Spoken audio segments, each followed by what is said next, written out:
પ્રકાશ કલ્યાણ કરે એવું આપણે ત્યાં પહેલેથી કહેવાતું આવ્યું. જ્યાં પ્રકાશ છે ત્યાં કલ્યાણ છે. પરંતુ તમે એક પતંગિયાને પૂછો કે પ્રકાશ કલ્યાણ કરે તો એ ના પાડશે. એ કહેશે પ્રકાશ મોત આપે. દીવાની જ્યોત જે તમને અને મને જોઈએ બધું દેખાડી શકે છે, એ જ દીવાની જ્યોત પતંગિયા માટે મોતનું કારણ બની જાય છે. કારણ કે દીવાએ પ્રકાશ, પતંગિયાને દીવાના પ્રકાશનો ખપ નથી. પતંગિયાને એ જ્યોત પર માલિકી ભાવ કરવો છે, એ જ્યોત પર તૂટી પડવું છે, અને જ્યોત પર તૂટી પડીને પોતે જ ફના થઈ જાય છે. દીવાની જ્યોત કલ્યાણ કરી શકે, પ્રકાશ પાથરી શકે, પણ તમે એની પાસે કઈ અપેક્ષાથી જાઓ છો એના પર બધું નક્કી છે. જ્ઞાની ભગવંતો આ ઉદાહરણ આપીને એટલું જ ફરમાવે છે કે પ્રકાશ કલ્યાણ કરે એ વિધાન અપૂર્ણ ગણાશે. વિધાન આવું કરવું પડશે, પ્રકાશ કલ્યાણ કરે જો પ્રકાશનો યોગ્ય ઉપયોગ કરતા આવડે તો. પ્રકાશ હોવા માત્રથી કલ્યાણ નથી, એનો યોગ્ય ઉપયોગ કર્યો તો કલ્યાણ છે.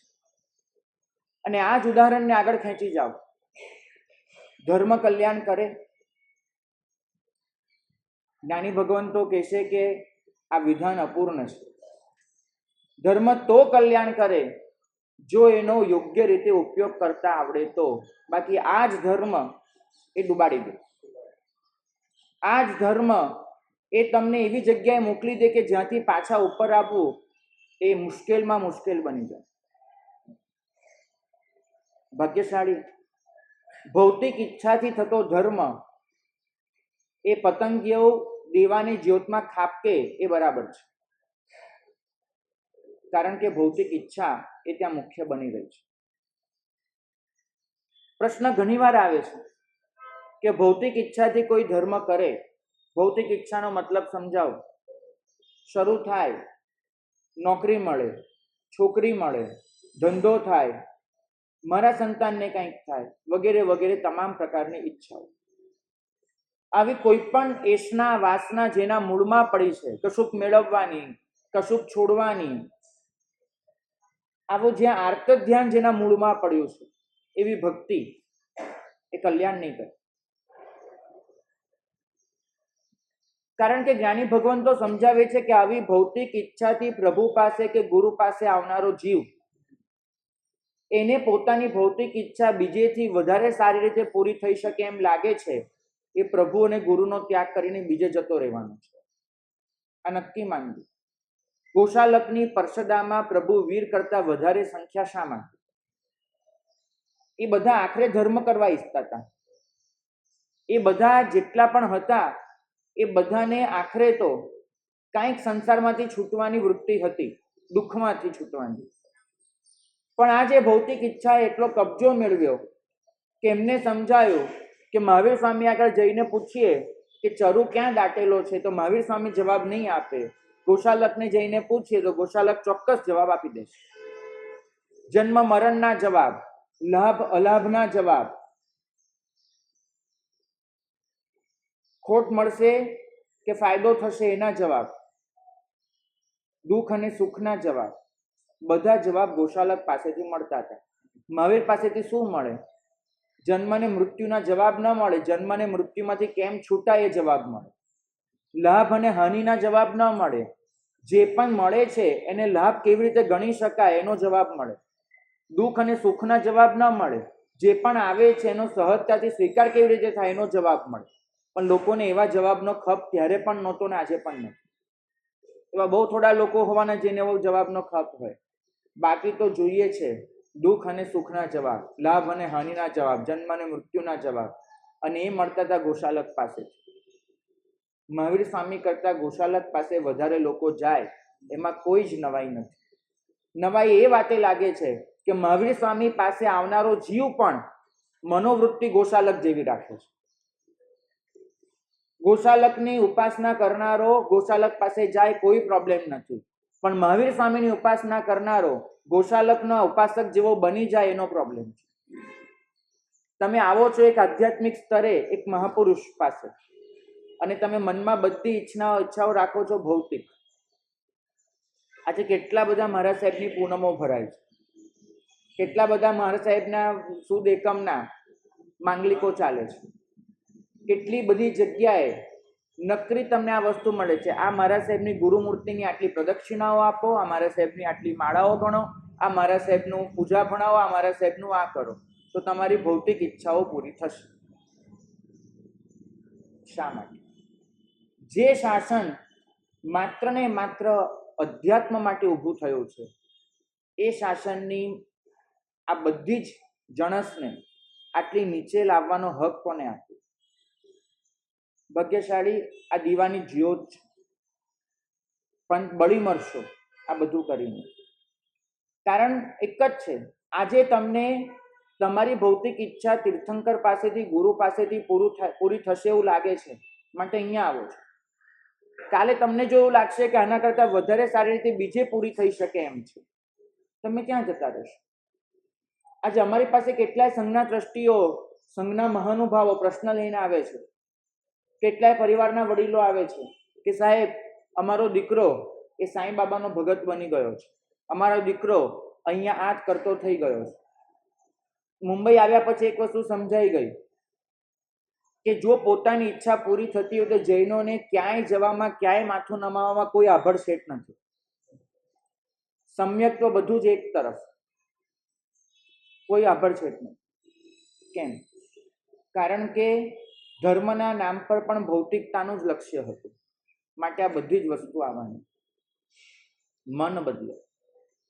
ભૂતકાળના દાખલા ચોક્કસ છે કે સાધુ પાસે કોઈક આવ્યું, એને પૂછ્યું અને સાધુ ભગવંતે એને ભૌતિક ઈચ્છા કેવી રીતે પૂરી થાય એનો ઉપાય દેખાડ્યો. પણ એમનો ઉપદેશ ન હતો, એમની કરુણા હતી.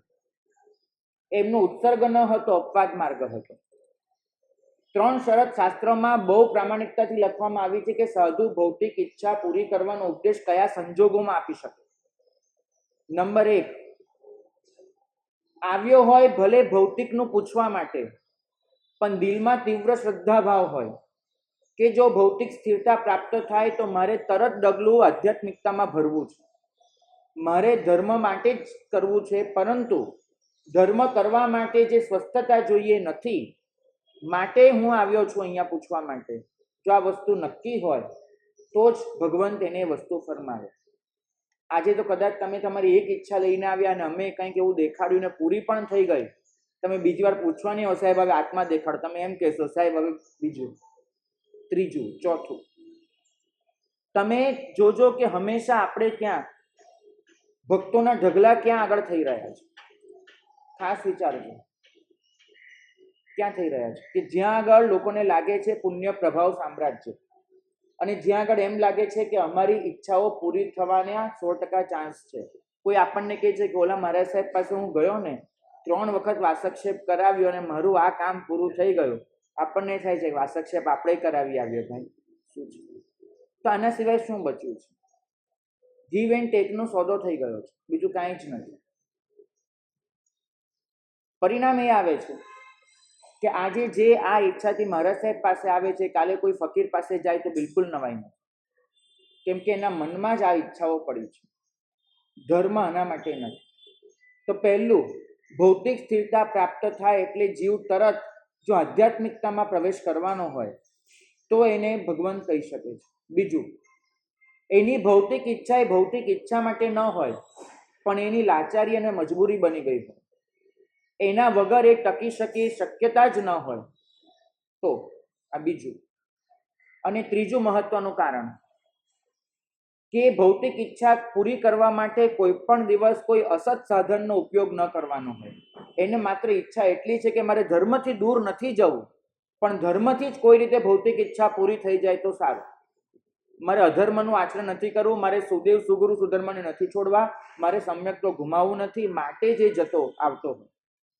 આ 3 શરત પૂરી થાય, મનમાં આધ્યાત્મિકતા પણ જીવનમાં ભૌતિકતાની જરૂર. 2, ભૌતિકતા પૂરી ન થાય તો લાચારી, અને 3, સમ્યક્ત્વ કોઈ પણ ભોગે ટકાવી રાખવાની તૈયારી. જો આ ત્રણ વસ્તુ હોય તો જ ગુરુ ભગવંતો ભૌતિક ઈચ્છા પૂરી કરવાનો અપવાદ માર્ગે ઉપદેશ આપી શકે છે. અને એમની કરુણા હોય છે, ઉપદેશ નથી હોતો, પ્રેરણા નથી હોતી. પ્રેરણા અને કરુણા વચ્ચેનો ફરક સમજજો.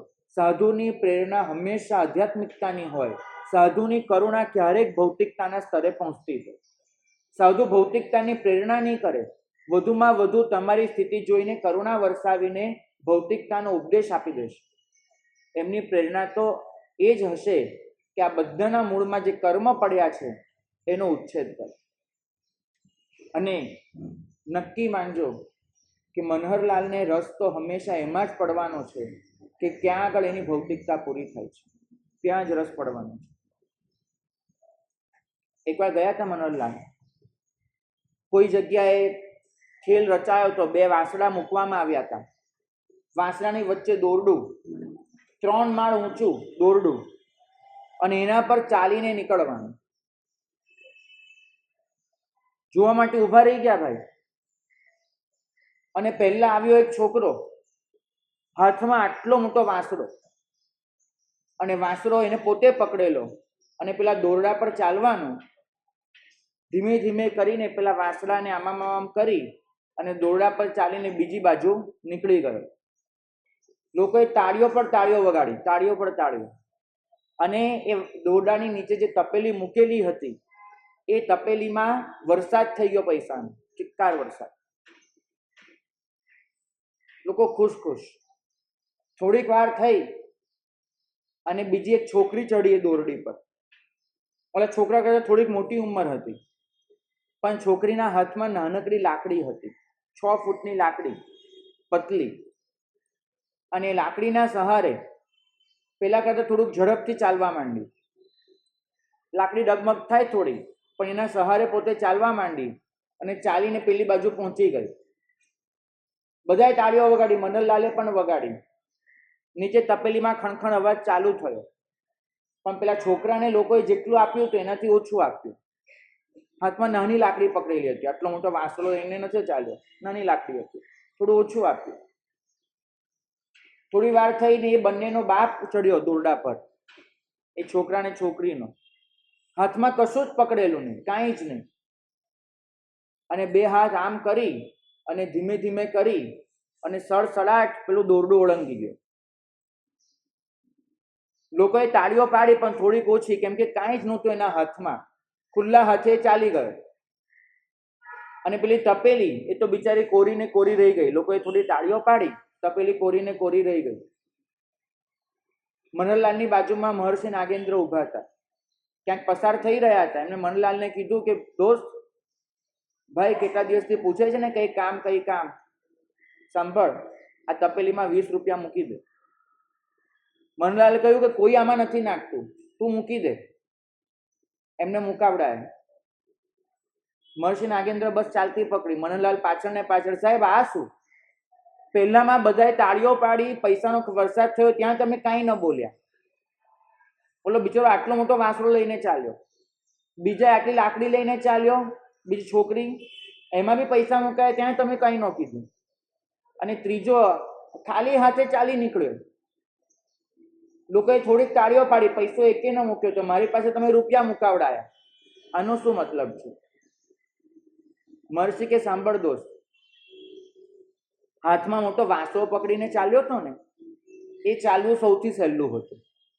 તમે દોરડા પર ચાલતા હો અને હાથમાં જો મોટો વાંસળો હોય વજનદાર, તો બેલેન્સ કરવું બહુ સહેલું પડે. તમે આમ ઢળો તો આમ બેલેન્સ થઈ જાય, આમ ઢળો તો આમ થાય. વાંસળો ખાલી આમથી આમ ફેરવવાનો હોય. અને લોકો તો હાથમાં આટલો મોટો વાંસળો પકડ્યો છે એ જ જુએ એટલે લોકોને ખૂબ આનંદ થાય, અને ચિક્કાર પર પૈસા મળે, તપેલી ભરાઈ જાય, બધું જ થાય ભાઈ. લોકો તો એ જોવાના કે હાથમાં કેટલું મોટું પકડેલું છે. અને 2 જણ તાળી પાડે એટલે ત્રીજો એની સાથે જોડાય અને પછી ચાલ્યા કરે. મનહરલાલ સાંભળજે, આ દિશામાંથી પેલી દિશામાં જનારા સાધુઓ પણ 3 જાતના હોય છે. પહેલા સાધુ એવા હોય કે હાથમાં એને બહુ મોટો કર્મકાંડનો વાંસળો પકડેલો હોય. પૂજા, પૂજન, અનુષ્ઠાન, ઓછવ મોછવ, આ બધો વાંસળો એને હાથમાં પકડેલો હોય. તમે આવો તો તમને મુહૂર્ત બી કાઢી આપે, મારા સાહેબ ઘરે કુંભ ક્યારે મૂકીએ? લેતો જા ભાઈ, મૂર્ત લેતો જા, આ મારો વાસક છે, નાખજે એની ઉપર. મારા સાહેબ આ ક્યારે કરીએ? મારા સાહેબ આ ક્યારે કરીએ? મારા સાહેબ છોકરું નથી તો તું શું કરીએ? એ વાંસળો એટલો મોટો પકડેલો હોય કે કોઈ એનું આરો ઓવારો જ નહીં, બધાના જવાબ મળી જાય. તો એવા જે પાર ઉતરનારા છે, લોકો તો એ વાંસળો જુએ અને વાંસળો જોઈ અને ફીદા ફીદા થઈ જાય અને તપેલીમાં ખણ ખણ ખણ થાય, લોકોની અવર જવર વધી જાય. તો આ પહેલા પ્રકારના સાધુ. બીજા પ્રકારના હોય, નાનકડી લાકડી લઈને ચાલતા હોય, એ વધારે અઘરું, કેમ કે લાકડી હોય નાનકડી હાથમાં પકડી એમાં બેલેન્સ કરવું અઘરું પડે. શરીરનું વજન કઈ બાજુ મૂકવું, કેમ મૂકવું, એના માટે આટલોક જ આધાર મળે. તો કે સાધુ એવા જ હોય કોઈક જેમને કર્મકાંડ આ તે બધું બહુ ન ફાવે, પણ પોતાની વાણીથી, પોતાના જ્ઞાનથી બીજાને આંજી નાખવાની મહેનત કરતા હોય. એ શાસ્ત્રોના તર્ક વિતર્ક વાદ વિવાદ એમાં ખૂબ રસ લેતા હોય. આ સાચું, આ ખોટું, આમ તેમ એ બધું કર્યા કરતા હોય. ત્યાં પણ લોકો મળી જાય થોડાક. અને ત્રીજા એક સાધુ હોય જેને ન કર્મકાંડ સાથે લેવા દેવા હોય, ન જેને વાદ વિવાદ સાથે નિસ્બત હોય, જે ખાલી હાથે ચાલનારા હોય, માત્ર આત્મસાક્ષી આત્મજ્ઞાન લઈને ચાલનારા હોય. લોકો ત્યાં આગળ તાળીઓ ન પાડે, કેમ કે લોકોને સમજાય જ નહીં કે આ કોઈ યાત્રા ચાલી રહી છે. એ સળસળાટ નીકળી જાય, પણ લોકોને ત્યાં આને શું, હાથમાં કાંઈ ઝાલેલું તો છે નહીં, તો લોકોને ફિદા થવા જેવું કાંઈ ન મળે. એ હોય સૌથી વધારે મહેનત. હાથમાં કાંઈ જ ન પકડ્યું હોય ને દોરડા પર બેલેન્સ કરવું સૌથી અઘરું. ભાગ્યશાળી એટલે મેં 20 રૂપિયા મુકાવ્યા, કેમ કે સાચી મહેનત હતી. હાથમાં કંઈક પકડીને ચાલવું એ હુન્નર થયો, એ આવડત થઈ. હાથમાં કંઈક પકડીને ચાલવું એ આવડત થઈ, પણ હાથમાં કશું પણ પકડ્યા વગર ચાલવું, મનોહરલાલ, એ કળા છે. આવડત તો હોઈ શકે છે, આવડત શીખી પણ શકાય છે, કળા જન્મજાત હોય છે. જ્યાં સુધી ભૌતિક ઈચ્છા મનમાં પડી છે ત્યાં સુધી ધર્મ કરશો તો ધર્મનું જે મૂળ લક્ષ્ય છે, અહમભાવ અને મમત્વ ભાવનો છેદ ઉડાડવો, એ નહીં થઈ શકે. અનાદિકાળથી આ શરીર માટે અહમભાવ રહ્યો છે. મેં અનાદિકાળથી આ શરીરને જ હું છું એ રીતે ગણ્યું છે, સમજ્યું છે, અને આ શરીરની સુખાકારી માટે જ જે સાધન મળ્યા એનો ઉપયોગ કર્યો છે. અને આ શરીરને જે સારું લાગે છે એ બધી જ વસ્તુ માટે મેં મમત્વ ભાવ કર્યો છે. અહમભાવ અને મમત્વ ભાવના ચક્કરમાં જ આ મારું સંસારનું ચક્ર ચાલતું રહ્યું છે. અને આ ભાવમાં હું ધર્મ પણ એના માટે જ કરું. એ જ અહમભાવ, એ જ મમત્વને વધારવા માટે કરું. હું શંખેશ્વરની પૂનમ ભરું તો બસ એક જ વાત કે મને આ મળે, મને આ મળે. હું ક્યાંય પણ જાઉં, અને તમે વિચારો તો ખરા, પ્રતિકભાઈ તમારી દુકાને હું આવું ને આવીને તમને કહું કે મને 100 રૂપિયાનો માલ આપી દે, હું તને 10 રૂપિયાની નોટ આપીશ, તો તમે માલ આપો ખરા? સાચું પૂછું છું, તમે આપો? થોડીક પણ તમારામાં બુદ્ધિ હોય તો તમે આપો. હું તમને 100 રૂપિયાનો માલ માંગુ તમારી પાસે ને બદલામાં 10 રૂપિયા કહું, તો તમે આપો? નહીં આપો ને, બરાબર? બિલકુલ સીધી વાત છે. અને હું જે ડાયો ડમરો, જે કોઈને કશું ઓછું તો આપતો જ નથી, એ જ હું જાઉં અને જઈને કહું તો મને આટલું આપી દઉં, 7 શ્રીફળનું તોરણ ચડાવીશ, પણ એ પોતે જ ના ચડાવી દે, તમારી પાસે શું કામ માંગવા આવે? 100 રૂપિયાના બદલામાં 10 રૂપિયા તમે નથી લેતા. તમે ભગવાનને જઈને કોઈની પણ જગ્યાએ જઈને માનતા માનો કે મને આટલું આપી દે, હું તને આટલું આપીશ. એ ઘંટાકર્ણ પોતે જ સુખડી ન બનાવી નાખે? તમે પોતે વિચારો, આટલી નાની સુખડીમાં એને શું રસ પડે? તમે માંગો છો લાખ રૂપિયા અને બદલામાં કહો છો હું તને એક થાળી સુખડી ધરાવીશ, શું કામ આપે? સમજવાનો પ્રયત્ન કરજો કે તમારી ભૌતિકતા તમને કેવા બેવકૂફ બનાવી રહી છે. જે ધર્મ શુદ્ધ રૂપમાં તમને આ સંસારમાંથી છોડાવી શકે એમ છે, એ જ ધર્મનો ઉપયોગ તમે સંસાર વધારવામાં કરી રહ્યા છો. આ મારો આક્રોશ નથી, પણ મારું આક્રંદ ચોક્કસ છે. મને તમારા પર ગુસ્સો નથી આવતો, દયા ચોક્કસ આવે છે કે પામીને પણ ઢોળી નાખી, મેળવીને પણ ગુમાવી દીધું. હોઠ આગળ પ્યાલો આવ્યો અને ઢોળી નાખ્યો. જે ધર્મ તમને આ બધા જ ચક્રમાંથી મુક્ત કરી શકે એમ છે, બધામાંથી, એ જ ધર્મને તમે ક્યાં સુધી લઈ ગયા છો તમારા સંસાર વધારવામાં મૂકો છો. આનાથી મોટી કમનસીબી કઈ છે? સાચું કહેજો કે મહાવીર સ્વામી આવી રીતે પૂનમ ભરવાની રજા આપી હોય, તમે પોતે એક સેકન્ડ માટે વિચાર કરો, એમને જે શાસન સ્થાપ્યું છે એમાં આવી રીતે કોઈ રજા હોય ખરી? પૂનમ, પાંચમ, દસમ જે બી તમે કરતા હો એની કોઈ રજા હોય? આવી રીતે જે કર્મકાંડો કરો છો, માનતાઓ માનો છો, બાધાઓ રાખો છો, આ શાસનમાં એની કોઈ જગ્યા હોય ખરી? પ્રભુ તો એટલું જ ફરમાવે છે કે શુદ્ધ ભાવથી ધર્મ કર, બધી ભૌતિકતા તારી દાસી બનીને ઊભી રહેવાની છે. શ્રેષ્ઠમાં શ્રેષ્ઠ ભૌતિક કક્ષાનું પુણ્ય છે સર્વાર્થ સિદ્ધિનું, એનાથી ઉપર કોઈ જ પુણ્ય નથી હોતું. એ પણ નિરાશંસ ભાવે મળી જતું હોય તો તારે બીજી શી જરૂર છે? મને તમે એ દેખાડો કે ધર્મ આધ્યાત્મિકતા માટે કરનારો એક પણ જીવ એને ભૌતિકતા ન મળી હોય તો મને દેખાડો.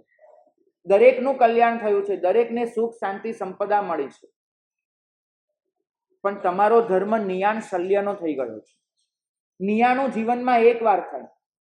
તમે કોઈ ધર્મ કર્યો હોય અને પાછળથી એમ કહી દો કે મેં જે ધર્મ કર્યો એના બદલામાં મને આ મળો, એ નિયાણું થયું, નિદાન થયું. પણ નિયાણ શલ્ય એટલે શું? આપણે જે બોલીએ છીએ 3 શલ્ય, માયા શલ્ય, મિથ્યાત્વ શલ્ય અને નિયાણ શલ્ય. એ નિદાન શલ્ય એટલે શું? પેલું જીવનમાં એક વાર થાય નિયાણું કહેવાય, પણ જીવનમાં થતો દરેક ધર્મ એની પાછળ ભૌતિકતાનો રસ પડ્યો હોય એ નિયાણ શલ્ય થઈ ગયું. તમારો દરેક ધર્મ એ કાંટાવાળો છે. મનમાંથી જો ભૌતિકતાનો પ્રવાહ સતત વહેતો જ હોય, મને આ જોઈએ, આ જોઈએ, અને એમાં જે ધર્મ થાય એ નિયાણ શલ્યવાળો ધર્મ થઈ ગયો. પ્રભુ એ ધર્મને સ્વીકારતા જ નથી. કોઈને દેખાડવા માટે જે કપટ સાથેનો ધર્મ એ માયા શલ્ય. તમે આવો ને એટલે આમ મુપત્તિ પલવા માંડો, અમારો માયાનો ધર્મ થયો, બાકી આમાં આમ થઈ જતું. તમે આવો એટલે આમ થવા માંડે, તે માયા શલ્ય થયું. લોકો પર છાપ પાડવા માટે હું જે દંભ કરું એ મારું માયા શલ્ય છે. દિલમાં શ્રદ્ધા જ નથી આ ધર્મથી મારું કલ્યાણ છે, અને છતાં હું ધર્મ કરું એ મિથ્યાત્વ શલ્ય છે. અને મનમાં કોઈ પણ ભૌતિક ઈચ્છા રાખીને જે ધર્મ કરું એ નિયાણ શલ્ય છે. ન તમારો લોભ ઓછો થાય છે, ન વાસના ઘટે છે. એ ધર્મનો અર્થ શું છે? જે નથી એનું આકર્ષણ લોભ છે, જે છે એની ભોગવવાની તાલાવેલી એ કામ અને વાસના છે. નથી એનું આકર્ષણ ભરપૂર બચ્યું છે મનમાં, એ લોભ છે. અને જે નથી, જે છે એને ભોગવવાની તાલાવેલી એ વાસના છે. જો ધર્મ કરીને પણ લોભ અને વાસનાનું સામ્રાજ્ય વર્તતું હોય તો એ ધર્મનો કોઈ મતલબ નથી રહેવાનો, કોઈ જ નહીં. આમાં થાય છે એવું કે સાધુનો પણ અહંભાવ પોષાય છે, બીજું કાંઈ જ નથી થતું. સાધુનો પણ અહંભાવ પોષાય.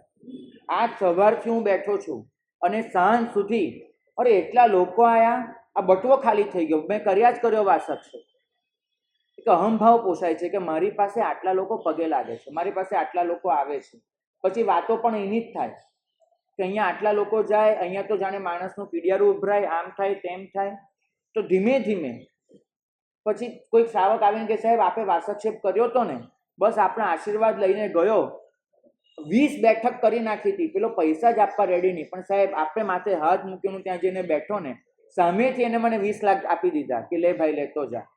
સાહેબ આપના વાસક્ષેપમાં જાદુ છે, બસ આપનો પ્રભાવ. આમ છે ને અમારો અંગૂઠો આંખ આગળ અડાડીને બેસી રહે. અમે એને સમજાવીએ ભાઈ આમ કરી કરીને તારું તો જે થતું હોય અમારા પરિણામ બગાડીને જાય છે.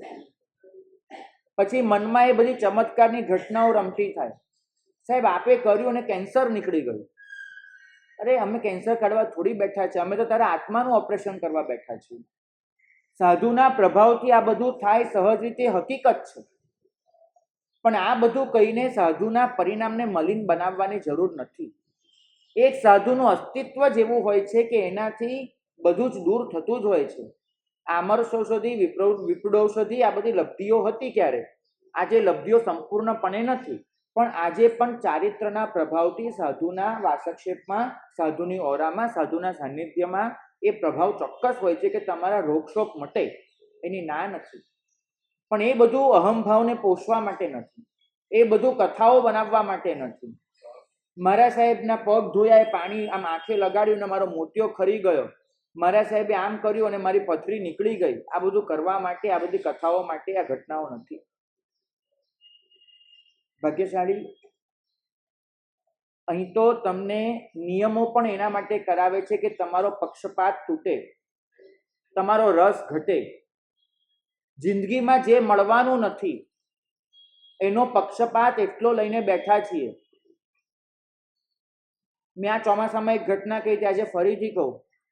ખંભાતમાં અમે લોકોએ 12 વ્રત ઉચરાવ્યા હતા અને એમાં 12 વ્રત, એમાં દરેકે પેલું કાર્ડ ભરીને આપવાનું હોય, પોતાની મર્યાદાઓને બધું લખવાનું હોય.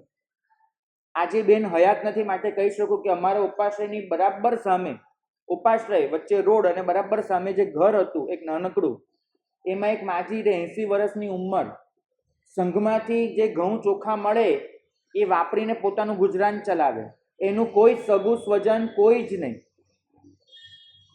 એકલા માજી, માંદા પડે તો કોઈ તબિયતની ખબર કાઢનાર પર નહીં, જૈન હોવાના નાતે કોઈક આવીને કરી જાય વસ્તુ અલગ. એ માજીએ કાર્ડ ભરીને આપ્યું. ઘરમાં ખાવાના પૈસા નથી, બધું નથી. પરિગ્રહ પરિમાણ વ્રતમાં લખ્યું 20 કિલો સોનું. એટલે હું પોતે ગયો માજીને ત્યાં. મેં કીધું માજી, વ્રત આપીએ તો સમજાવવાની પણ એક ફરજ હોય.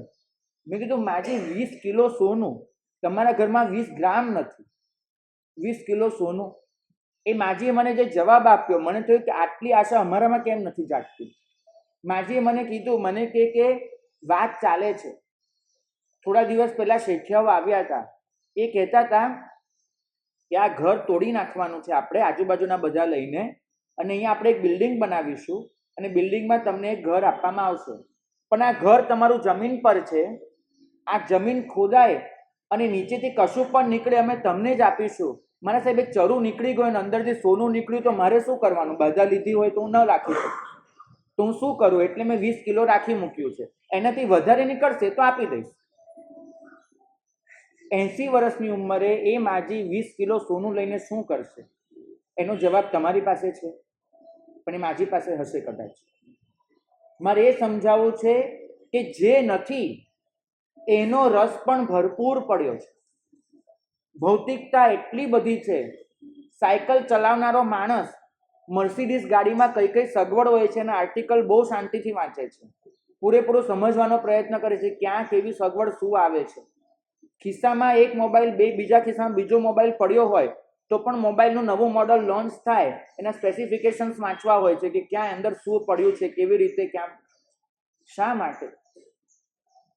જે છે એને ભોગવવાનું પાપ તો કરો જ છો, પણ ભૌતિકતા એટલી મગજમાં આવી ગઈ છે કે એનાથી વધારે. આ જ સંઘમાં મારી પાસે એક બેન બાધા લેવા આવ્યા. બેને મારી પાસે બાધા લીધી. મને ખરેખર એ બાધા માટે બહુ જ અહોભાવ થયો કે આવું હોવું જોઈએ. બેને કહ્યું, મારા સાહેબ અમે લોકો ખરીદી કરવા જઈએ ને એટલે ભયંકર રાગ દ્વેષમાં અટવાઈએ. એટલી બધી વસ્તુઓ જોઈએ, આ સારું, આ ખરાબ, આ ગમે, આ ન ગમે. લેવાની હોય એક વસ્તુ 2 કલાકે પૂરી થાય. મારા સાહેબ બાધા આપો કે મારે જ્યારે પણ સાડી ખરીદવાની હોય હું એક જ દુકાનમાં જઈશ અને એ દુકાનમાં જઈને મને પહેલી 5 જે સાડી દેખાડે એમાંથી એક પસંદ કરીને નીકળી જઈશ. વધારે જોઈશ જ નહીં. મારે વધારે રાગ દ્વેષ કરવા જ નથી કે આ કપડું આવું છે, આ રંગ આવો છે, આ મને શોભે, આ મને ન શોભે, આમ તેમ મારે કરવું જ નથી. પહેલી 5 સાડી જે દેખાડે એમાંથી એક લઈને હું બહાર નીકળી જઈશ. મેં કીધું બેન સલામ છે. આ ખરેખર જાતને જીતવાની વાત છે. આપણો પૂતગલનો રસ એટલો છે કે એક નાની વસ્તુ ખરીદતા પહેલા પણ આપણને કેટલા ઓપ્શન જોવા હોય છે અને દરેક વખતે રાગ અને દ્વેષ કરવા હોય છે કે આ અનુકૂળ છે, આ પ્રતિકૂળ છે, આ ગમે, આ ન ગમે, આ સારું લાગે, આ ન લાગે. કેમ? ચશ્માની એક ફ્રેમ બનાવવા જાઓ 50 તો ફ્રેમ જુએ. અરે ભગવાને જેવું ડાચું આપ્યું છે એવું જ છે, એમાં કંઈ ફરક નથી પડવાનો. તમે એની ઉપર કેટલા ચશ્મા લગાડશો? વધારે શું કરી શકવાના? કેટલું સારું. વિચાર કરજો કે આ પરમ પિતાનો પંથ પામ્યા પછી પણ એક તદ્દન દુન્યવી માણસ કરતા આપણા વર્તનમાં કોઈ જ ફરક નથી, કોઈ જ નહીં. આ બધું હસવું આવે એવી ઘટના છે, પણ તમે સમજો, તમે એમ માનો છો કે માત્ર પૂજા કરી લીધી, માત્ર થોડા નૌકા ગણી લીધા, માત્ર રાત્રિ ભોજનનો ત્યાગ કરી દીધો, કંદમૂળ છોડી દીધું એટલે તમે મહાવીરના માર્ગ પર ચાલવા માટે લાયક બની ગયા એવું માનો છો? મારે એ સમજાવવું છે કે તમારા એક દુન્યવી માણસ કે જેને મહાવીર નથી મળ્યા અને તમે એવા બળભાગી છો કે મહાવીર મળ્યા છે તમને, બંનેના વર્તનમાં ક્યાં ફરક છે? તમારી મોહ માયા કૂળ કપટ પ્રપંચ ક્યાં ઓછા થયા? ભૌતિકતાનો રસ ક્યાં ઘટ્યો? આધ્યાત્મિકતાના માર્ગે કયા ડગલા ભર્યા? જીવનમાં શાંતિ અને સ્વસ્થતા કેટલી આવી? એક સામાન્ય માણસ હંમેશા શોધ કરતો હોય છે સુખની, શાંતિની નહીં. એ શોધ કરતો હોય છે સલામતીની, સમાધિની નહીં. એને જોઈએ છે સુખ અને સલામતી. અને મહાવીરના ઉપાસકને ખપે છે શાંતિ અને સમાધિ. તમારી શોધ શાંતિ અને સમાધિની છે કે સુખ અને સલામતીની છે? એટલો ડર લાગે છે દેરાસરમાં ગમે તેટલું બોલી અભય દયાણમ ને જીય ભયાણમ, પણ સાચું કહું છું અભય દયાણમ જીય ભયાણમ વાળા અહીંયા એક ખાલી પેલો સુથરી બોમ્બ બી ફાટે ને તમારી અંદરથી ફાટી જવાની છે. કેમ? અંદર નિર્ભયતા કેમ નથી આવતી? ભયને જીતવાની વૃત્તિ કેમ નહીં? અહીંયા હમણાં ખૂણામાં આગ લાગે તમે બીજાને કચડીને દોડી જવાના છો. સાધર્મિક ભક્તિને બધું એ વખતે યાદ બી નહીં આવે કે આ જેના પર પગ મૂક્યો મારો સાધર્મિક છે, યાદ બી નહીં આવે. કેમ? કારણ કે મહાવીરના માર્ગને સમજ્યા જ નથી.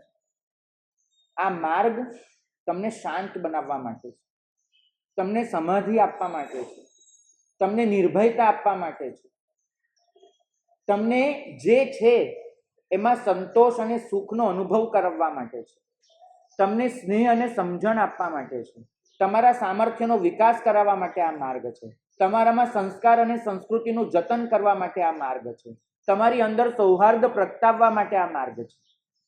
તમે આ બધા જ લક્ષ્યને છોડી માત્ર તમારી ભૌતિક ઈચ્છાઓને પોષવા માટેનો આ માર્ગ બનાવી દીધો છે. નહીં ચાલે ભાઈ. આ રીતે કદાચ ધર્મ કરનારાની સંખ્યા 1 લાખ પણ હોય ને એનાથી આ ધર્મનું કોઈ કલ્યાણ નથી. આધ્યાત્મિકતાના માર્ગે ચાલનારો એક જીવ હશે ને ત્યાં સુધી મહાવીર સ્વામીનું શાસન ઊભું છે. પણ ભૌતિકતાની ઈચ્છાથી માત્ર મહાવીરનું નામ લેનારા 1 લાખ લોકો હશે ત્યાં મહાવીરનું શાસન નથી, ખરેખર નથી. બોલો ને ભાઈ.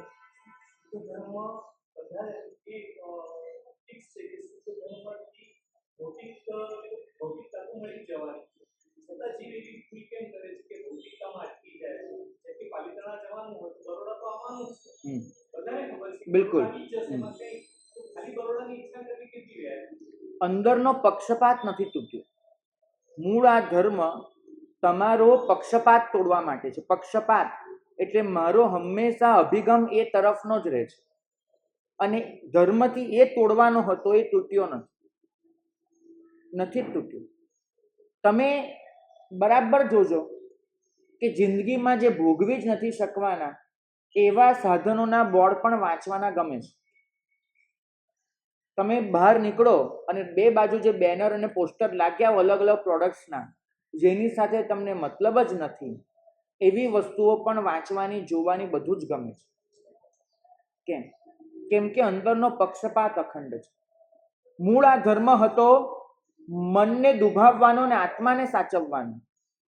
મનને દુભાવવાનું છે, મનની ઈચ્છાઓ પૂરી નથી કરવાની, આત્માને સાચવવાનો છે. અને તમે અમારી પાસે આવો છો ત્યારે તમને ઈચ્છા એક જ હોય છે કે મહારાજ સાહેબ અમારા મનને સાચવી. તમે જોજો હંમેશા તમે કયા મહારાજ સાહેબ પાસે જવાનું પસંદ કરો છો? કે જે મહાત્મા તમને ગમતું કરે તમે એની પાસે જ વધારે જાઓ છો. કારણ કે મહાત્માઓ પણ શીખી ગયા છે કે આનું મન સાચવી લો. મન સચવાય અને આત્મા દુભાય ત્યાં કર્મ બંધ છે. મન દુભાય અને આત્મા સચવાય ત્યાં કર્મ નિર્જરા છે. મનને સાચવવું એ વાસના છે, આત્માને સાચવવું એ સાધના છે. તમે મનને સાચવવાના માર્ગે જ આવો છો. તમારે ધર્મ પણ એ જ કરવો છે કે જે તમને ગમે છે. બરાબર યાદ રાખજો, ધર્મ તમારે એ જ કરવો છે કે જે તમને ગમે છે. તમારે એ ધર્મ નથી કરવો કે જે મહાવીરે કહ્યો છે, એ નથી કરવો. તમને તમારા મનને સાચવવું છે, આત્માને નથી સાચવવો. અને જે મહાત્મા તમને એવા મળી જાય છે જે તમારા મનને સાચવી લે એની આસપાસ તમે ફર્યા કરો છો. જે મહાત્મા તમારા મનને દુભાવે છે અને તમારા આત્માને સાચવવાની મહેનત કરે છે એનાથી તમે દૂર ભાગો છો. કેમ? કારણ કે ધર્મ ક્રિયા કરીએ ને વર્ષો સુધી તો જિજ્ઞાસા વધવી જોઈએ. ક્રિયા કરતાં કરતાં જિજ્ઞાસા વધવી જોઈએ. પ્રભુના માર્ગને સમજવાની, પ્રભુના માર્ગને ઓળખવાની જિજ્ઞાસા વધવી જોઈએ. એને બદલે ક્રિયા કરતાં કરતાં જીદ વધી છે, જિજ્ઞાસાની જીદ વધી છે. હું તો આ રીતે જ કરીશ, વર્ષોથી આ રીતે જ કરતો આવ્યો, આના સિવાય બીજી રીતે થાય જ નહીં, આ રીતે જ થાય. તમે નહીં માનો, મને એની તો નથી ખબર, બાકી આ મુંબઈના કેટલાય દેરાસરમાં જોઈને આવ્યો. ભગવાન પણ ફિક્સ, એના સિવાય એ ભગવાનને કોઈએ હાથ નહીં લગાડવાનો. આ ભગવાનના પ્રક્ષાલ તો હું જ કરું. આની અષ્ટપ્રકારી પૂજા હું આવું ત્યારે ભગવાન એ માટે ખાલી જ હોવા જોઈએ. પ્રતિમાઓ પર પણ હક, દાવો ને જીદ છે. ક્યાંથી આવ્યો? જે ક્રિયા કરતા કરતા જિજ્ઞાસા વધારવાની છે ને ભલે જીદ વધારીને બેસશો તો પછી આ ધર્મ એ તમને ફાયદાકારક નથી જ થવાનો, બિલકુલ નથી થવાનું. મન સચવાય તો ધર્મ નંદવાય, આ એક હકીકત છે. જ્યાં મન સચવાય છે ત્યાં ધર્મ નંદવાય છે. મન દોડ કરતું હોય ત્યાં સુધી ક્રિયા થાય, સાધના ન થાય. અને આપણું મન એટલું દોડ્યા કરે છે એટલે આપણને પ્રવૃત્તિ ગમે છે, સાધના નથી ગમતી. ભાગ્યશાળી જવાબ એ છે કે બીજાના ભોગ સુખની વાત સાંભળીએ ને અનુમોદના સહજ રીતે થયા કરે છે. બ્રુનેઈના સુલતાનનો મહેલ, ત્યાં બધું જ સોનાનું છે. એ મહેલમાં કેવી કેવી સગવડો છે એનો એક પાનાનો લેખ પડ્યો છે, બરાબર. અને એની સામે બીજો એક લેખ પડ્યો છે જેમાં 14 ગુણસ્થાનકનું વર્ણન છે. તમારી નજર પહેલા કયા લેખ પર જવાની ને તમને કયો લેખ વાંચવામાં રસ પડવાનો, તમે પોતે વિચારો. ક્યારે તમને બ્રુનેઈનો સુલતાન બોલાવવાનો છે પોતાને ત્યાં, ચાલ ભાઈ મારા મહેલમાં 3 દિવસ રહી જા, તમને બોલાવવાનો છે. એ મહેલમાં જે સગવડો છે એનો ઉપયોગ તમે કરી શકવાના છો? નહીં. એ મહેલમાં જે પણ છે એ વાંચીને તમને કોઈ ફાયદો થવાનો છે? કદાચ તમને મન થાય કે મારા ઘરે મારે આ વસ્તુ નખાવવી છે, તે એટલી સંપત્તિ લઈને બેઠા છે. તે વાંચીને શું મળે છે તમને? બરાબર પોતાની જાતને પૂછજો. એક જ વસ્તુ મળે છે કે મનમાં એ બધી જ ઈચ્છાઓ પડી છે, રસ પડ્યો છે, આ ભોગવું, આમ કરું, તેમ કરું, અને આપણે નથી કરી શકતા, કોઈ કરે છે. એ વાંચી વાંચીને એક મનમાં એક છુપી કલ્પના જન્મે છે. બ્રુનેઈના સુલતાનની જગ્યાએ આપણે હોત એ મહેલમાં તો કેવી મજા આવત, કેવું થાય. નકરો અનર્થ દંડ, નકરું ભોગ સુખ માણ્યા વગરનું પાપ એ તમે તમારા પક્ષપાતથી ભેગું કરી રહ્યા છો. બહારની જમીન ભલે કોરી દેખાતી હોય, અંદરથી તો એ જ ઝરણું વહી રહ્યું છે, અનુમોદનાનું અને પક્ષપાતનું. નિયમ કરાવવા પડે છે આ અનુમોદનાના ઝરણાને ખતમ કરવા માટે, આ પક્ષપાતને તોડી નાખવા માટે નિયમ કરાવવા પડે છે. ધર્મ તમારો પક્ષપાત તોડી આપે છે. ધર્મ તમને કશું કરવામાંથી છોડાવે છે, એ વસ્તુ બહુ જ પાછળના નંબર પર છે. ધર્મ પહેલા તમારો આ પક્ષપાત ખલાસ કરાવી આપે છે. અને જો પક્ષપાત ખલાસ ન થતો હોય તમારો તો સમજો કરેલો ધર્મ એ સાચો ધર્મ નહોતો. ધર્મ ખોટો નથી, ધર્મ કરવાની રીત ખોટી છે. આટલા વર્ષોથી ક્રિયા કર્યા પછી પૂછું છું તમને કે અંદરનો પક્ષપાત કેટલો ખલાસ થયો? સાચા દિલથી કેટલો ખલાસ થયો? નથી ભાઈ. જે ધર્મ ઈચ્છા સમાપ્તિનો ધર્મ છે એને આપણે ઈચ્છા પૂર્તિનો ધર્મ બનાવ્યો છે. વૈકુંઠ અને મોક્ષ વચ્ચે આ જ ફરક છે. વૈકુંઠમાં બધી ઈચ્છા પૂરી થાય છે, મોક્ષમાં ઈચ્છા જ પૂરી થઈ જાય છે. ફરક સમજજો. આપણું લક્ષ્ય વૈકુંઠ નથી.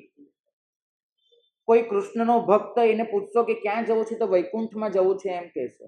મહાવીરના ભક્તને પૂછશો ક્યાં જવું છે તો મોક્ષમાં જવું છે. વૈકુંઠ અને મોક્ષ વચ્ચેનો ફરક સમજો. વૈકુંઠમાં બધી જ ઈચ્છાઓ પૂરી થાય છે, મોક્ષમાં ઈચ્છા જ પૂરી થઈ જાય છે. તમને ઈચ્છા જ નથી જન્મતી. આ ઈચ્છા સમાપ્તિનો ધર્મ છે, ઈચ્છા પૂર્તિનો ધર્મ નથી. ત્યાં આગળ મોક્ષનું સ્વરૂપ, ત્યાં વૈકુંઠનું સ્વરૂપ લખ્યું છે. અભિલાષોપનીતમ છે.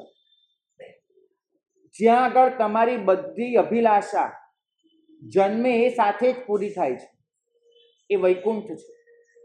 અને જ્યારે હરિભદ્ર સુરી મહારાજને લક્ષણ લખવામાં આવ્યું મોક્ષનું, એમને અભિલાષોપનીતમ છે એ શબ્દમાં માત્ર એક જ માત્રાનો ફરક કર્યો.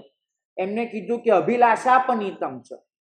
અભિલાષોપનીતમ હતું, એનું કર્યું અભિલાષાપનીતમ છે. અભિલાષાપનીતમ એટલે કે અભિલાષોપનીતમનો અર્થ એ છે બધી ઈચ્છાઓ જન્મે એ સાથે જ પૂરી થાય છે. એમને લખ્યું કે જ્યાં આગળ ઈચ્છાનો જન્મ જ પૂરો થઈ જાય છે, ઈચ્છાનો જન્મ જ નથી થતો, એ અમારો મોક્ષ છે. તમારું લક્ષ્ય જો વૈકુંઠ હોય તો તમે જે કરો છો એ બરાબર છે, પણ જો તમારું લક્ષ્ય મોક્ષ છે તો તમારે બદલાવવું પડશે.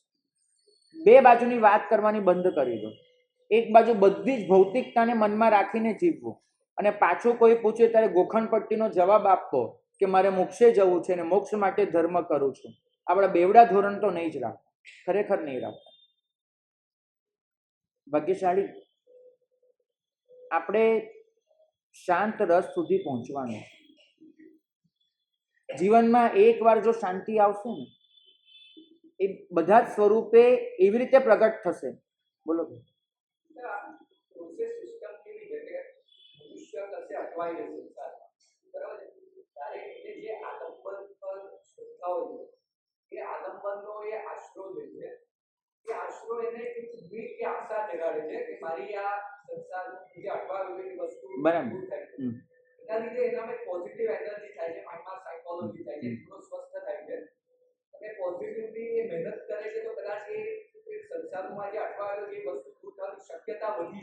પાક્કું.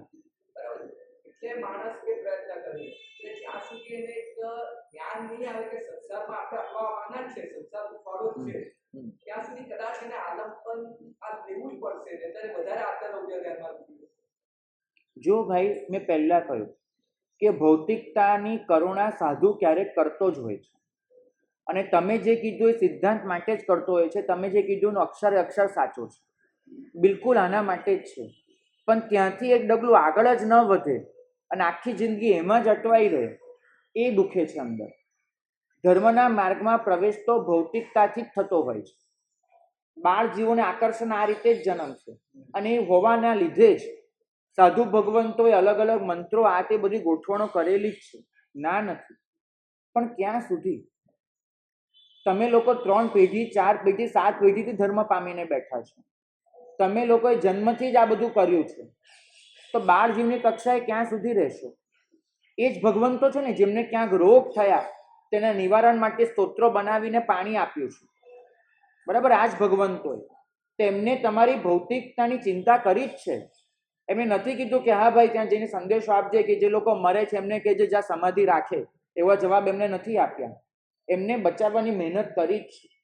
મારે એમ નથી કહ્યું કે સાધુ ક્યારેય ભૌતિકતાનો ઉપદેશ જ ન આપે, પણ સાધુ ભૌતિકતા દેખાડતી વખતે પણ સમજાવી દે કે બેટા અત્યારે આ માર્ગે જાય છે, ધ્રુવનો તારો ત્યાં છે, તારું લક્ષ્ય એ છે. જો સાધુ એ પકડાવે જ નહીં અને માત્ર આમાં આમાં રાખી મૂકશે અને એટલા માટે જ ધર્મ કરાવશે, તો પછી તમે ક્યારેય એમાંથી બહાર નહીં નીકળો, ક્યારેય નહીં નીકળો. મેં એવા શ્રાવકોને જોયા છે કે 30-40 વર્ષથી આ જ રીતે ધર્મ કર્યા કરે, પણ એમના જીવનમાં ભૌતિકતાનો રસ ક્યારેય ઓછો ન થાય. ગઈકાલે જે નહોતું એ આજે મળી ગયું છે, છતાં એનાથી સંતોષ ન હોય ને ઓર વધારે જ થયા કરતું હોય. ત્યાં ચોક્કસ પ્રશ્ન લાગે છે કે ધર્મ આ રીતે સપોર્ટ આપી શકે ખરો? કારણ કે આનો મતલબ તો એટલો જ થયો કે દુન્યવી ધર્મો અને જૈન ધર્મ એમાં કોઈ જ ફરક ન રહ્યો. દુનિયાનો દરેક ધર્મ આખરે તો તમારી ભૌતિકતા સાચવવાની વાત કરી રહ્યો છે, અને જૈન ધર્મ પણ જો એ જ વાત કરે તો આને લોકોત્તર શાસન કઈ રીતે કહેવાશે? લોકની ઈચ્છાને પૂરી કરે એ લૌકિક શાસન છે. લોકને લોકમાંથી બહાર કાઢી નાખે એ લોકોત્તર શાસન છે. દુનિયાને આ દુનિયામાંથી જ છોડાવી દે એ લોકોત્તર શાસન છે. આપણે આ શાસનને જો લોકોત્તર ગણતા હોઈએ તો એને કાયમ માટે લૌકિકતાની કક્ષાએ ન મૂકી રાખીએ, એ જ વાત કરવી છે. આપણે જે મહેલની વાત કરી એવી રીતે આપણા શાસ્ત્રોમાં ચક્રવર્તીની વાતો છે, શિપાલ રાજાની વાતો છે. પૂછો, એ તો મને આ પ્રશ્નની જરૂર છે, પૂછો. બહુ સાચી વાત છે. આ સમયે સાહેબ આપણે સમજો ધર્મમાં છે અને આપણે હવે આપણા આત્માને તમારી વાત કરવાનો છે, એવા સમયમાં જીવે કયા વિચારધારામાં? ભાગ્યશાળીનો પ્રશ્ન છે. બ્રુનેઈના સુલતાનનો મહેલ તો બહુ નાની વસ્તુ છે. આપણે ત્યાં જે ચક્રવર્તીના સુખ ને બધું લખવામાં આવ્યું છે, એ તેનાથી બહુ વધારે છે ને એ વાંચવામાં રસ પડતો જ હોય. શાસ્ત્રોમાં જે બધું લખેલું છે તો કેમ કે એ બધાએ એ કથા જેવી એ સમૃદ્ધિનું વર્ણન પૂરું થાય ને પછી છેલ્લી રીતે એવી જ લખી છે કે ચક્રવર્તી આ બધું છોડીને નીકળી ગયા. એ દિવસે આપણે વ્યાખ્યાનમાં ન આવ્યું છે તો એવા સમયમાં જીવે શું? હંમેશા એ લોકોએ આ બધું જ દેખાડ્યા પછી છેલ્લું તે જ લખ્યું છે. અને બીજું લખ્યું છે કે ન છોડ્યું તો સાતમી નરક આવી. બરાબર, આ જ લખ્યું છે. બધી સમૃદ્ધિનું વર્ણન કર્યા પછી એમને એ શરત તો મૂકી જ દીધી છે, છોડીને આગળ નીકળી ગયો, ન છોડ્યું તો ડૂબી ગયો. તમને એ સિવાયનું કંઈ મળે તો કહેજો. તમે લોકો એવા ચાલાક છો, છેલ્લી રીતે નથી વાંચતા. હા તો પછી આપણે શું કરીએ? તમને રસ શેમાં પડે છે? જ્યારે ચાલતી હોય કથા, આ બધા સુખોની વાતો, એવા સમયમાં સામે બેસેલા જીવે કયા વિચારધારામાં? એ વિચારધારા એ કરવી કે સામે ઓપ્શન આવે એટલે આટલું સુખ હતું છતાંય ચક્રવર્તી એને છોડીને નીકળી શકે છે. તમને ખબર છે ને સનત કુમારની વાર્તા? સનત કુમારને નીકળી ગયા ને એ વાર્તામાં નહીં, ઓલા એક દિવસે ભિખારીએ જે કર્યું હતું એ. સનત કુમાર ચક્રી એ પોતે 6 ખંડ આમ છોડીને નીકળી ગયા, કશું જ ઊભું નહીં, બધું જ નહીં. બરાબર, હવે આટલું મોટું થયું તો લોકો તો કેટલા બધામાં પડ્યા હતા ને બધામાં હતું. અને એ જ ગામમાં એ જ શહેરમાં એક ભિખારી છે, એની પાસે ખાલી મૂડીમાં પેલું રામપાતળ છે, આટલું એક વાસણ તૂટલું ફૂટલું કે જેમાં એને બધા ખાવાનું આપે છે અને એમાં લઈને ખાય છે. ચક્રવર્તીની વાત સાંભળી અને એને ખબર પડી કે આજે તો લોકોએ મન મૂકીને દાન આપવાનું શરૂ કર્યું છે. ચક્રવર્તી નીકળી ગયા તો બધાને થયું કે આટલો મોટો માણસ આ બધું છોડીને નીકળે, આપણે શેમાં અટવાઈ જવાનું, શું થવાનું? એટલે બધાએ પછી ધન દોલતનું દાન આપવાનું શરૂ કર્યું, એક પાછળ બધું જ હોય. ઓલાએ એ દિવસે ખાસ સાચવીને ક્યાંકથી કપડાનો કટકો લાવ્યો. કપડાનો કટકો લાવીને પેલું જે રામ પાત્ર હતું એની અંદર મૂકી જોડી બાંધીને પોતે અહીંયા ભેળવી દીધું કે લોકો બધા દાન આપે છે, કદાચ કોઈ મારું રામ પાત્ર લઈને કોઈને ના આપી દે, મારું રામ પાત્ર બચી જાય. ઓલો 6 ખંડ છોડીને નીકળી જાય છે અને ઓલાને ચિંતા થાય છે મારું રામ પાત્રનું શું થશે. ભાગ્યશાળી ચક્રવર્તીનું સાંભળતી વખતે તમારું રામ પાત્ર બી જોઈ લેજો કે આપણે કઈ વધારે તો લઈને બેઠા નથી. વિચાર ક્યાં રાખવાનો? સાચી મારો પ્રશ્ન બધું છોડવાનું છે. રામ પાત્ર છોડવાનું, ચક્રવર્તીનું છોડવાનું. પણ તમે એવા ડાહીમાના દીકરા છો, ચાલીભદ્રની કથા ચાલતી હોય, 99 પેટી બરાબર યાદ રહે. બરાબર, એ ઉતરે બી ખરી, આમ થાય તેમ થાય, પણ પછી ચાલીભદ્રે 99 પેટી છોડીને નીકળી ગયા હતા. ક્યારે પેલી પેટી ઉતરે એની પાછળ ઓઘો ના ઉતરે તમારો કે ભાઈ ક્યારે જેમ પેટી ઘરે લઈ જાઓ ક્યારે તો ઓઘો આવે ને ઓઘો લઈને નીકળી જવું, એ વાત ન આવે. શાલીભદ્રની સમૃદ્ધિ આકર્ષે, પણ એ સમૃદ્ધિએ છોડીને શાલીભદ્ર નીકળી ગયા અને તપેલી શિલા પર સંથારો કરી નાખ્યો, એ વાત મગજમાં ના આવે, ત્યારે નિંદર આવી જાય. ભૌતિકતા એટલી આકર્ષે કે શાલીભદ્રની પણ 99 પેટી જ મગજમાં છે. એ બધું છોડીને શાલીભદ્રે જે અનશન કર્યું હતું એ અનશનની વાત એ આપણા મગજમાં ઘુમરાતી નથી. ચોપડામાં લખો ને જ્યારે કે શાલીભદ્રની સમૃદ્ધિ હજો, એની સાથે લખવું ના જોઈએ કે શાલીભદ્રની જેમ એ સમૃદ્ધિને છોડવાનું સામર્થ્ય પણ હજો. સમૃદ્ધિનું તો લખી નાખશો કે શાલીભદ્રની સમૃદ્ધિ મળજો, પણ એ સામર્થ્ય ક્યારે લાવશો કે સમૃદ્ધિને જે છે સમૃદ્ધિને છોડીને નીકળી શકો. આ ધર્મ તમને એ શીખવાડે છે કે શાલીભદ્રે ધર્મ જ કર્યો છે તો એને સમૃદ્ધિ મળી છે. ભરોસો રાખો. એને ખીર વહોરાવતી વખતે ભાવ નહોતો રાખ્યો. હું તો ઘરે ખીર વહોરાવતો હતો કે સાધીમાં જ ઘરે આવે તો ઉપર નજર કરી લેતો તો કદાચ એકાદ પેટી ઉતરી જાય, હું વહોરાવી રહ્યો છું, પણ શાલીભદ્રે એવી નજર નહોતી કરી. તો સમજવાનું છે કે ખીર વહોરાવતી વખતે નિરાશંસ ભાવ છે, તો 99 પેટી મળી છે, સાથે છોડવાનું સામર્થ્ય મળ્યું છે. તમે બધા આશંસા સાથેનો ધર્મ કરો છો, વસ્તુ મળી પણ ગઈ, છોડવાનું સામર્થ્ય નહીં મળે, ડૂબી જશે. મારે એવી સમૃદ્ધિ જોઈએ છે કે જે સમૃદ્ધિને ભોગવી પણ શકું અને વખત આવે છોડી પણ શકું. મારે એવી સમૃદ્ધિ નથી જોઈતી કે ભોગવતી વખતે પણ બિચારો હોઉં અને છોડતી વખતે તો ઓર લાચાર દિનહીન બની જાઉં. તો આ ધર્મ તમને એવી સમૃદ્ધિનું વરદાન આપે છે કે જે સમૃદ્ધિ તમારા પગની બેડી નથી બનતી, તમને આગળ લઈ જનારો સહકાર બને છે. તો એવી સમૃદ્ધિની કલ્પના સાથે આપણે આ ધર્મ માર્ગમાં આગળ વધીએ, એ જ મંગલ કામના.